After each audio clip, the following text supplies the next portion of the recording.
안녕하세요. 춘천 하늘채한의원 조홍석 원장입니다.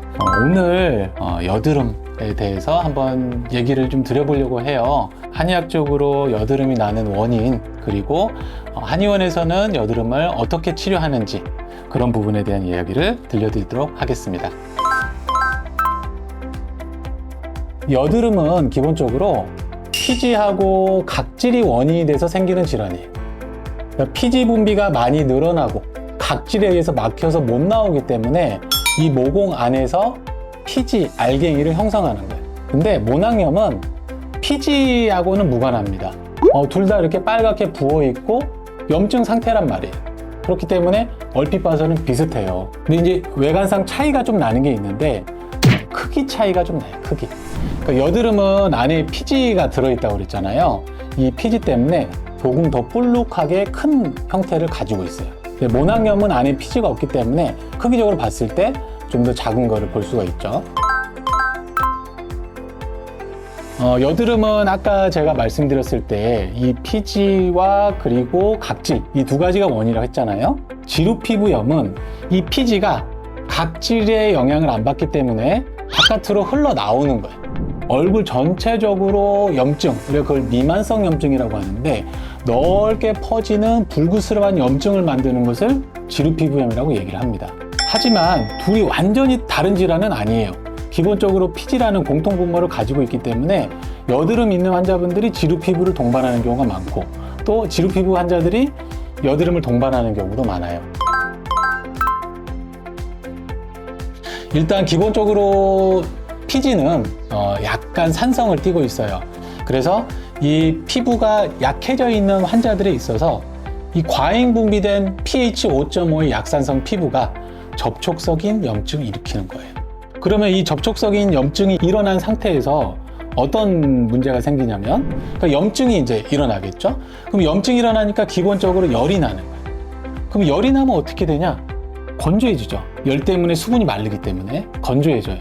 그럼 건조해지면 이제 어떻게 되느냐면 우리 몸에서 피지 분비가 더 늘어납니다. 그러니까 이런 계속 악순환의 연속에 있는 환자들이 지루성 피부 환자라고 보시면 되겠어요.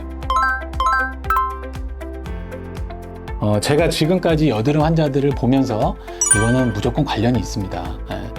이게 왜냐하면 여드름은 피지고 그리고 각질이에요.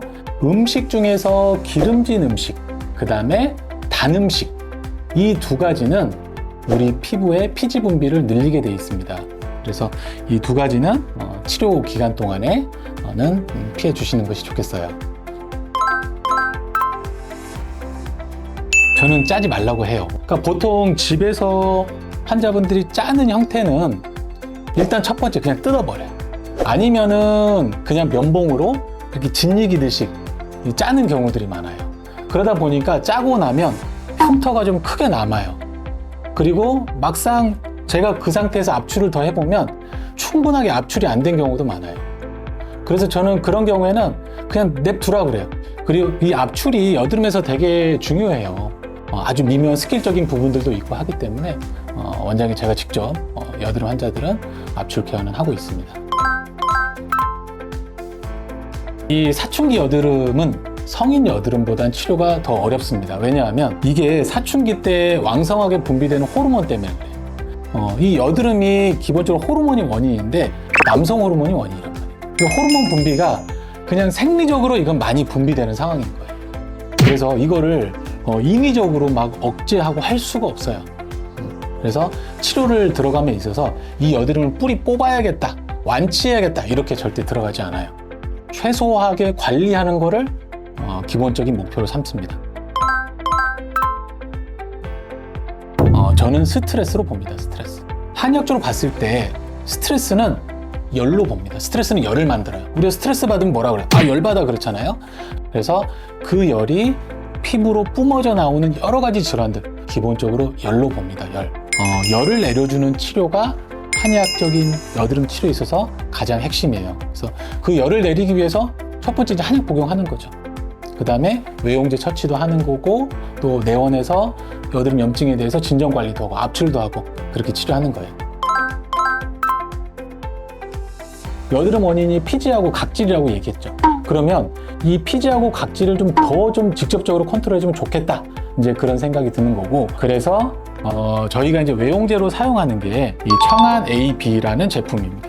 청안 A는 이제 보면은 여러 가지 성분들이 있는데 이제 가장 핵심 성분이 두 가지예요. 첫 번째는 설퍼 황성분하고 그 다음에 아하산 성분이죠. 이 두 가지가 가장 핵심입니다. 설퍼의 효능은 뭐냐면 기본적으로 여드름에 있어서 피지 분비를 억제해주고요. 그 다음에 여드름균에 대해서 항균 효과가 있어요. 그 다음에 아까 얘기했던 그 아하산 각질을 연화시켜주는 거예요. 그러면 산이 각질을 연화시켜주고 설퍼가 피지 분비를 억제해주고 여드름균에 대해서 설퍼가 항균 작용을 해주기 때문에 이 모낭에 생긴 여드름에 있어서 1차적인 치료적인 해결책을 주는 거예요. 근데 이것만 발라서는 좀 자극감이 있어요. 그래서 요 청안 B라는 제품과 같이 섞어서 믹스해서 바르게 됩니다. 청안 B는 기본적으로 알로에젤 베이스로 만들었다 보시면 돼요. 여기 이제 여드름이 좋은 성분들이 추가적으로 들어가 있다라고 보시면 되겠어요. 그래서 보통 이제 이걸 사용하기가 조금 애매한 경우도 있어요. 아주 심한 뭐 지루 피부염을 동반했다라든지 그럴 때는 어떻게 하냐면 저희가 이 테스터를 드립니다. 저희가 이 작은 곽에다가 청안 AOP를 따로 담아놨어요. 그래서 이거를 한번 테스트 삼아서 며칠간 발라보시고 이상이 없으면 그때 이제 구매해서 사용하시는 걸로 그렇게 안내를 드리고 있습니다. 이제 이거를 이제 사용을 하실 때는 제가 한번 좀 보여드려 볼게요. 먼저 청안 A를 내 손바닥에다가 적정량을 짭니다. 적정량에 있어서 정답은 없어요. 저희 안내문에는 뭐라고 저희가 나가냐면 조금씩 양을 늘려 가져라라고 얘기합니다. 네, 그리고 같은 양에 해당하는 청안 B를 여기다가 같이 좀 펌프를 해주는 거죠. 이렇게 이제 펌프를 한 다음에 요걸 이제 내 손으로 이렇게 섞어주는 거예요. 충분하게 섞어줍니다. 그래서 이거를 내 얼굴에다가 전체적으로 발라주시면 돼요. 자국은 염증 후에 혈관이 좀 확장되면서 어떤 붉은 색소라든지 아니면 그 염증 후에 멜라닌 색소가 좀 침착이 된다든지 하는 것들이 여드름 자국이에요, 자국. 흉터는 뭐냐면 움푹 패여 있는 거를 흉터라고 합니다. 이걸 혼재해서 얘기하시는 분들이 많은데 엄연히 달라요. 그럼 자국 치료는 어떻게 하냐? 이 과정을 최대한 빨리 유도하는 거예요. 보통 박피술이다 그렇게 얘기를 많이 하죠. 근데 이런 필링 같은 박피술을 해보면 어떻게 되냐면 피부를 내가 가만히 냅뒀을 때는 하루에 한 겹씩 벗겨지면서 한 달이 걸려야 한 사이클 재생이 될 거를 박피 시술을 하면은 3일 만에 되는 거예요. 즉 10배의 속도로 내 피부를 재생시키기 때문에 색소의 재생이 훨씬 더 빨리 이루어지는 거죠. 자국 치료는 그렇게 하고 있고 흉터 치료는 자국 치료보다 조금 더 어렵고 조금 더 시간이 걸립니다. 왜냐하면 진피까지 깊게 패여 있는 거기 때문에. 가장 핵심적인 치료는 뭐냐면 이 흉터 하부 박리술이라고 얘기를 합니다. 흉터 하부. 이 하부에서 이 흉터를 잡고 있는 이 섬유 조직들이 있어요. 이 조직들을 그대로 두면 아무리 위에서 치료한다고 한들 이게 채워지는 데는 한계가 있어요. 이거를 니들을 이용해서 혹은 메스를 이용해서 끊어주는 겁니다. 이 섬유 조직들을 끊어주면 흉터가 위로 융기되는 효과를 줄 수가 있어요. 그래서 흉터와 자국에 대한 시술들이 조금 차이가 있다는 거 좀 설명을 드렸어요. 네, 여드름 치료 사례 한번 봐볼게요.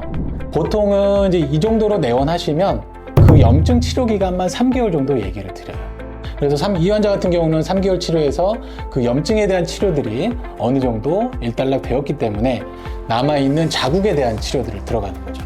그러면 보통 1주차 때는 이제 그런 시술들이 들어가고요. 2주차 때는 재생, 미백 관리하고 또 그 다음 주에는 시술하고 또 미백 재생하고 그 과정을 또 3개월 정도 진행하는 거예요. 그렇게 해서 이제 그 6개월 정도 시간이 경과됐을 때가 지금 이 사진이라고 보시면 될 것 같아요. 네, 다음은 지루 피부염 환자 사진인데요. 그러니까 아까 봤던 여드름하고 지루 피부염은 확연히 봐도 좀 다르죠. 이 환자 같은 경우는 이제 지루 피부염만 있는 상태라고 보시면 돼요. 아까 환자 사례처럼 어떤 볼록볼록한 여드름의 형태는 지금 보이지는 않잖아요. 이런 염증의 형태를 미만성 염증이라고 얘기를 합니다. 미만성이란 말은 넓게 퍼져 있는 염증이에요. 보시다시피 많이 좋아졌습니다. 이때는 얼굴이 전체적으로 염증 때문에 홍조도 있지만 지금은 그런 느낌들도 없이 좋아진 상태라고 보시면 될 것 같아요. 지루 피부염의 치료와 여드름의 치료는 조금은 달라요. 여드름 치료는 압출이라는 과정이 이제 하나의 또 중요한 요소가 되지만 이런 지루 피부염의 경우에는 압출할 거는 따로 없잖아요. 그래서 압출보다는 어떤 치료를 좀 더 들어가냐면 약침 치료라는 걸 들어갑니다. 약침. 약침은 뭐냐면 쉽게 말하면 주사 치료라고 보시면 돼요. 한약재 성분으로 만든 이 주사제 성분을 피부에 이제 주입하는 치료를 하는 거예요.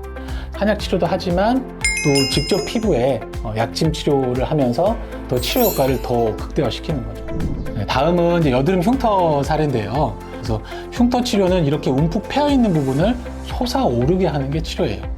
그리고 흉터 치료하기에 가장 좋은 컨디션은 뭐냐면 정말 흉터만 딱 이렇게 있어야 돼요. 어떤 분이 왔는데 여드름도 막 많이 있고 뭐 지루 피부염도 있는 상태에서 흉터 치료가 들어가고 싶다라고 얘기하면 그때는 일단 여드름 치료, 염증 치료가 먼저예요.